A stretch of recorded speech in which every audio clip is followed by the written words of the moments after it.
Every room asks for a different version of you. Somehow, you've learned to become all of them. The version of you at work isn't the version at home. The one alone isn't either of those. You've built so many versions, you're not sure which one is actually you. And some nights, when everyone's asleep, you wonder, if you stripped all of it away, would anything be left? Psychologists have a name for what you're doing. They call it impression management, the constant, quiet labor of adjusting who you appear to be, depending on who's watching. You may be the kind of person who's gotten so good at this that even you lose track of the original. It's exhausting, not because you're fake, but because maintaining a role, any role, takes energy. Real energy.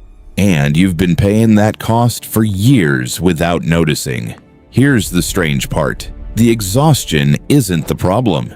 It's a sign something in you already wants to stop performing. Ibn Arabi, the 12th century mystic they called the greatest master, didn't see this as something broken in you. He saw it as a stage, not the end of the road, the beginning of one. He believed the self doesn't disappear all at once. It falls away in layers, and each layer reveals a deeper illusion than the one before it. It happens in 3 deaths, and the first one might already be closer than you think. The first death is called Fana al-Af'al, the annihilation of acts. In Ibn Arabi's vision, this stage is realizing that none of your actions were ever truly independent. Every choice moving through a body you didn't design, a mind you didn't build, a moment in history you didn't pick. That should feel like a loss. Strangely, most people describe it as relief. The second death goes further, Fana al-Sifat, the annihilation of attributes. This is where it gets personal. Your intelligence, your kindness, your talent, your temper, the qualities you built your identity on top of.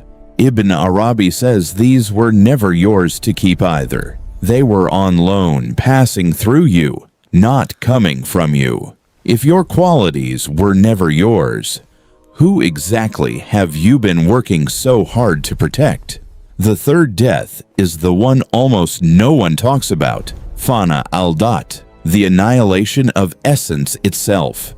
This isn't a metaphor for Ibn Arabi. It's the deepest layer, the sense of standing as an independent self, giving way to complete awareness of one's dependence on Allah, not becoming nothing, but seeing that you were never self-sufficient to begin with.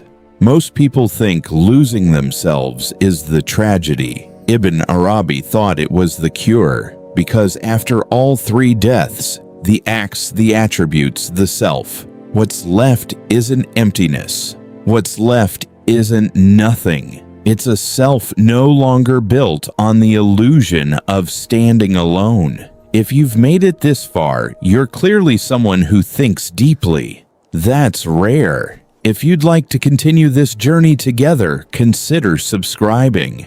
These conversations are better when they find the people who actually need them. So what remains when there's no one left to defend? Because what disappears was never the goal. What remains is